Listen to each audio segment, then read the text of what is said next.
ইমান কষ্ট কৰি বনাইছিলোঁ ঘৰটো, বেছি দিন থাকিব নোৱাৰিলোঁ। হিমন্ত মামা আজি খিলঞ্জীয়া মানুহৰ ওপৰত উচ্ছেদ চলাই আছে। চব কেনেকুৱা উচ্ছেদ চলাইছে। আমিতো বাংলাদেশী নহয় হিমন্ত মামা, আমাক একো চাব লাগিছিল কাগজ পত্ৰ চেক কৰি পেলাই। আপুনি কৈ আছে মামা নিউজত খিলঞ্জীয়া মানুহ ক'তো উচ্ছেদ হোৱা নাই, আৰু উচ্ছেদ হ'লে আপুনি কিবা কৰিম বুলি কৈছে।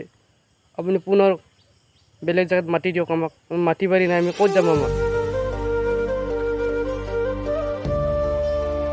ইমান বছৰে বাবাহঁতে নাগালেণ্ডৰ লগত যুদ্ধ কৰি কৰি মাটিখিনি ৰাখিছিল, সেই চৰকাৰে আজি মাটি লৈ গ'ল। মাটি লৈ যাওক হিমন্ত মামা, দ্বিতীয়বাৰ নাগালেণ্ডে মাটিখিনি নিব নোৱাৰা কৰি এয়া আৱৰ্জনা হিমন্ত মামা।